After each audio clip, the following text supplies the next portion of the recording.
Hey everybody, it's Sadie here from Hip in Detroit, coming to you from my office and 4 different locations. We have been in lockdown for this long, so things are going great over here. I've been getting a lot of music, not a lot of local music during lockdown, but definitely like people across the country are releasing stuff. But something came into our inbox a couple weeks ago, and I just keep playing it and playing it and playing it. And it was from 2 gentlemen that you see at the bottom of the screen, John and Sean, and they are Twïnn. Hi. What's happening? On my screen, they're in the corners. Oh, okay. I didn't know that they were on different screens. Sorry. But hi, welcome. Thank you guys for chatting with us today. Thanks for having us. Yeah, pleasure. Easiest first question. How do you 2 know each other? Ooh, good question. That goes back, John, how many years do you think that goes back? At least 15 years now? We met through, actually a friend of mine who I was, my best friend from high school. We met, he and John were going to school together, and we were introduced that way. And but I don't really think we became closer friends until maybe even as recent as 3 years ago, John, would you say? Yeah, we've always been very well acquainted. There was a time when he went to school in Boston over at Berkeley, and I used to go to the East Coast all the time with a buddy of mine, and we stayed with him while we were there. And time Sean had another group where he enlisted me to come play bass for it that didn't pan out at that time. So we've always been in each other's orbit for years, and we didn't start working together until very recently. So it was about 2 years ago that you guys linked up? Yeah, it turns out right about 2 years. So. And you worked on these songs for about the last year? Yeah, so if you want to go into that a little bit, Sean. Well, yeah, I think a couple of years ago, John approached me. He was looking for a drummer because he had a collection of tunes he had been working on that he had written and fleshed out with a couple other local players, and had the need for a drummer for kind of a one-off show that was being scheduled at the Crowfoot.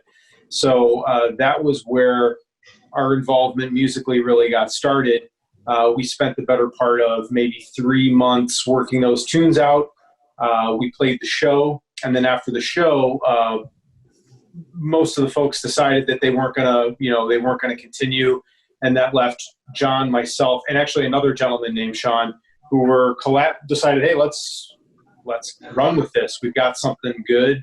We've got some good material, and we got a good vibe. So let's keep working. And then I think I've spent the next 2 years working on different material that ultimately culminated into the EP that we've put out recently. So yeah, recently meaning in April during lockdown and quarantine. Right. So perfect timing. Yeah. Right. Although it's really fun and poppy, and it's been for me personally something that's good to listen to during this time. It keeps me kind of upbeat, and I definitely need that. Cool. Okay, so thank you. I'm glad to hear that, because we always worry that the material. I think maybe we worry that it's too dark a lot of times. No, it's dark in that like new wave 80s little bit of sense because of the synth and stuff, but like it's just, honest to God, it's just good music, and it's been a minute since I was like, whoa. I mean, I don't personally know the 2 of you, so it was just exciting to me to be like, to find something new. And I, of course, reached out to Jeff Milo because we've been doing these weekly chats to kind of make ourselves feel better during this. And I was like, have you heard of this band, Twïnn? And he's like, I literally posted a blog about them today. Yeah. And I was like, of course you did. You beat me by like 2 seconds. I thought I was going to get them. Well, I had to reach out because I always loved his deep cuts. And he wrote For Real Detroit all the way to when he just like retired deep cuts, sort of, right? Yeah. And he hasn't, from what I understand, then he posted like one last thing about Trevor Nod, and then it's like, okay, now I'm done. Yeah, like that Trev Tochnik thing that he's inside, which is amazing. And now he's got Ideas Adrift, and I see that, he pops in on Culture Shift and things like that. Yeah. Well, I got to have Jeff Milo, who's like an artist of art. Like, he's so good at distilling He's so good at turning a phrase. I have no I idea know. how he comes up with this shit. Yeah. I just like, read his article. I almost copy and pasted his words to say during this interview so I could sound really cool. But like everybody would know I was just stealing it because I don't talk like that. Yeah, he's really so. Like I said, when we finished, we had a little bit of like a game plan where it's like, okay, well, we have some friends on deck that we're willing to flesh out a band because it's just the two of us now. I was going to ask that. Is this something that you could even play live someday? Yeah, I mean, that was the goal. And then when all of this happened, we had to sort of reformat. And I said, I think we have to do something kind of lame and just reach out to people because I don't really know how else to because usually you do it the old-fashioned way where you just get on some shows, hopefully get some decent opening spots. Yeah. Slowly just create a little bit of an ecosystem around the band. And then hopefully people start naturally generating interest in the material. But in this case, we're just day jobs. Who's got a dog? Pardon? That's me. I'm so sorry. Oh, let the dog hang out with us. There's a quarantine puppy in my house. And so, oh, really? Yes. Oh, you're so lucky. Yes. So that's been lucky. Fantastic. But he'll stir up the senior dog in the house. So you too. You're so lucky. Me and Christy are dog people. We love dogs. I wish I had one. I'm not responsible enough, unfortunately. You don't have a dog right now? No, I've never had a pet. I'm petrified of having to take care of something. You'll love it. You'll just barely take care of myself. Oh man, the dog was a game changer for me. I'll say that. So I'll tell you what's the best thing about having a dog is that every time you see any kind of cute animal, you relate it to the dog, and I'm sure. It's just like every animal is now your dog, and you think about it. It's opened up my love, and I thought I liked animals before, but now I look at them and I see Ollie's face, and I'm like, oh, Ollie, just like Ollie, right? What kind of dog do you have? He's like a dachshund. He sort of looks like a. Here, hand him here. Let me. Oh, buddy. Exclusive. What kind of dogs Twïnn has? There we are. There he is. Oh. He's a very like sweet, gentle. So, you ever play the music for him? Does he like it? He likes like old country music. Like, Does he howl along? So he was a rescue dog from Kentucky. What was it? Kentucky. Kentucky. So we think that that's like his old kind of southern blood. Oh, it's his roots. He's going back to his roots. Yeah, but he seems to really. John, what kind of dog do you have? I have now a pair of golden doodles. Oh, nice. Yeah. So, they're really sweet. So you guys, what we've learned is they play great music and they have great dogs. How could you go wrong? You need to check out this band. Yeah. So was your only show the show at the Crowfoot then? That's the only time you guys played live? Yeah. So my friend David, he is in a band called Barrow down in Savannah, Georgia. And our old friend, mine and Sean's old friend, Lee, oh my God. Lee Jenks. Sorry, a guy at work is named Lee Jelinek. That's why. I gotcha. Yeah. Lee Jenks. So David reached out to Lee and was like, "Hey, my band's coming through. Can we play the Crowfoot?" And he's like, "Nobody knows who you are. Like, I can't just book you at the Crowfoot because I'm like a GM here." So he got him a show at the Pike Room, okay, a Monday night, which is great, which is amazing. It's an amazing venue. And David reaches out to me. He knows I have no band and I have just material, and he's like, "Hey, why don't you come open for us?" I was like, "Well, I'll put the cymbals between my knees." Like the one-man band thing. I was like, "There's no band. I can't." And he's like, "Well, put a band together." And I was like, "Well, I know musicians, And Sean he's like a multi-instrumentalist. Like I could have went to him for anything, but what I really needed was a drummer, because we have, I don't know if you know Sean O'Dell. He works down at the State Theater. Well, now the Fillmore, but. Oh, yeah. Yeah, he's tatted up, glad. Anyways, I had him on deck. I had a couple other guys, and I just needed a drummer. And I was like, well, Sean can play anything. Maybe he'll play the drums, So we got it all together, just like Sean said, for that one show. And the other guys just took it as like a one-off. They're like, hey, that was a lot of fun. And I was like, oh, we should keep playing. And Sean Healy was really the only one down to continue. And Sean O'Dell would just kind of help us here and there. Like That's right. As like session work, you know, he would. That's awesome. Yeah, it was really great. And then Isn't it crazy that people can do session work and just be able to play like boom? I mean, I guess you went to school for that and stuff, but like, it's very impressive to me. it is impressive, and we're great when we're thankful for it, because when you get someone who's not as in the weeds as like Sean and our company, they always have sort of like a fresh take on material, and he'd always do something exciting, you know. It was like, something we wouldn't come up with the idea, you know. It's like it's the last thing we would have thought to do. Always, and it would always be like just what we needed at the time, which was great.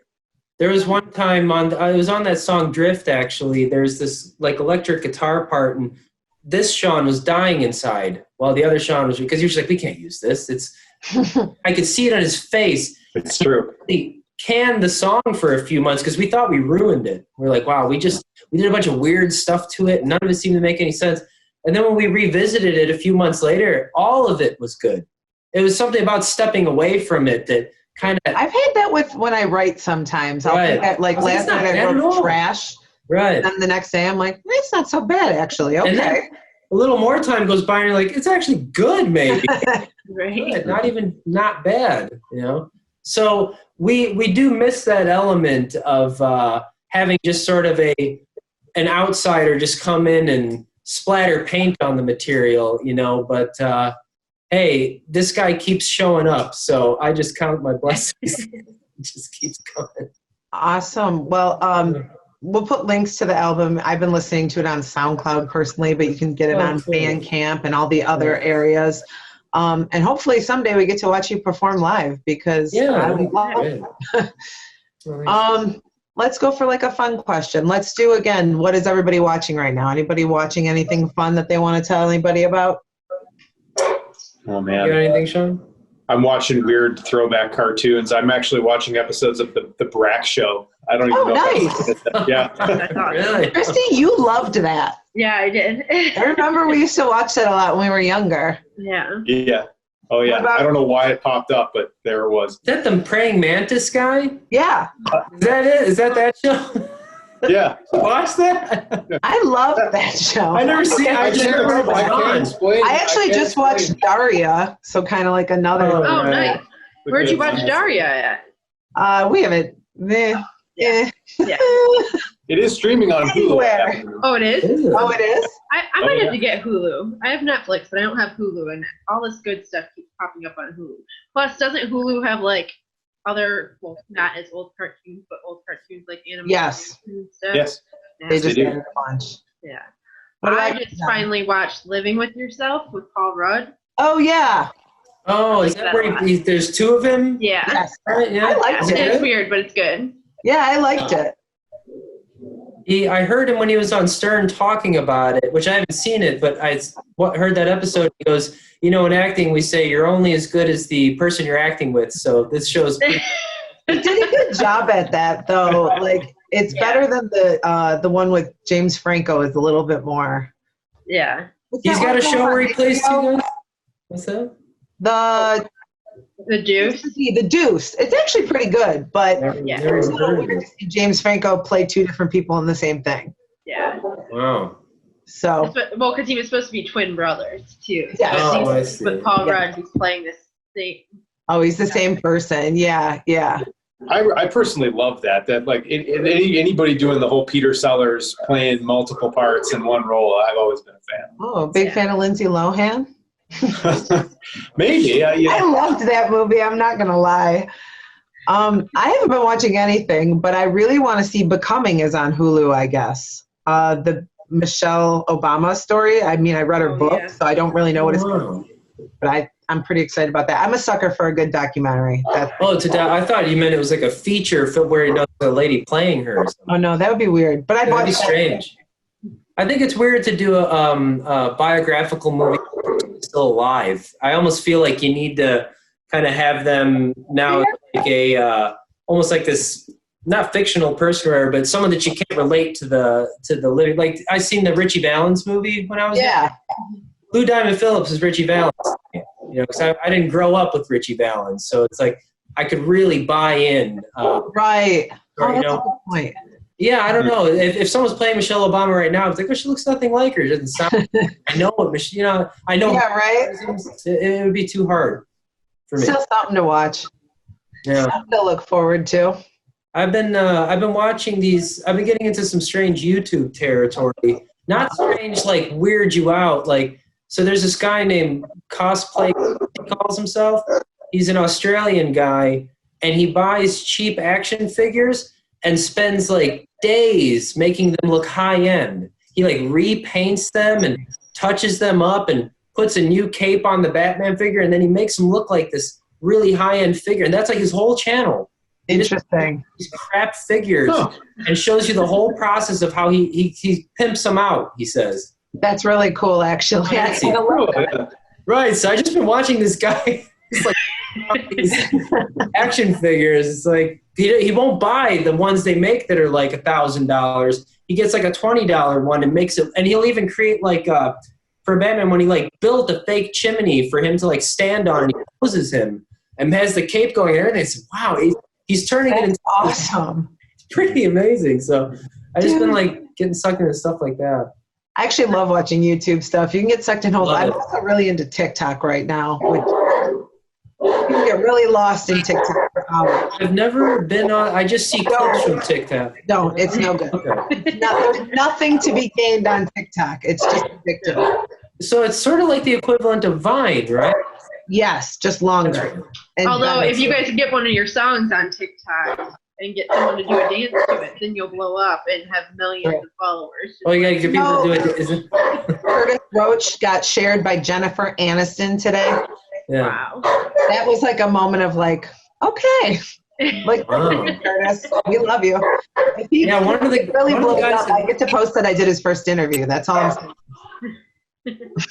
One of the guys at work was telling me that he's trying to get his band going on TikTok, and I was like, bands on TikTok? Oh yeah, if you can do it. Well, because you'll use the or people will use the music as like the soundtrack for their video. So that's right. That's what they do. Yeah. When I was trying to do the release of the EP through CD Baby, there was a huge promo. It's like, you need to get on TikTok. We'll get you on there. You know, they're trying to get you to buy a service. It's apparently quite a platform. There's always going to be a new platform. That's right. That's the future. That's right. Especially now that we're all stuck in our houses. We both got on Instagram for the first time for this group. Nice. Had one before, right? Like neither of us have ever had any social media. I don't understand that. I do social media for a living, so that I'm aware. Yeah, right. So I never had MySpace, no Facebook, Instagram, no Twitter, nothing. So I got on Twitter and Instagram in order to try to get some ears on the stuff. You know? Instagram's my favorite, personally. Instagram is cool. It's a lot of fun. I really feel like I'm kind of missed out. But here's what I figured out in the last couple months. It's mainly stories. Like people kind of get a certain pictures they want to be there all the time, and then it's just stories. So once I figured that out, I could kind of dial into it a little bit. Perfect. You figured it out fast. Good for you. And I realized nobody was posting anything. Yeah, nobody was posting anything. It was all stories. And I was like, do I need to just keep making? So I asked my girlfriend, I was like, should I do stories? She's like, yeah. So you need to stories. So Sean, you need to start because you're not making stories, I noticed. Well, you guys are talking about stories that I'm just saying. Like, I don't know what they're talking about. I did stories. Ask your wife; she'll tell you. Wait, Sean, I was going to tell you. Start making more stories. Apparently, wow, man. I love it. He's watching old cartoons. He doesn't know how to work social media. Well, thank you guys so much for talking to us. Definitely think you guys should check out this EP. And listen to it, and when and if they play a show someday, definitely we're going to put up the links to that because I'd love to see you guys play live. Thanks for talking to us, and congratulations on the EP. Thanks for having us. Greatly appreciated. Thank you so much. Bye.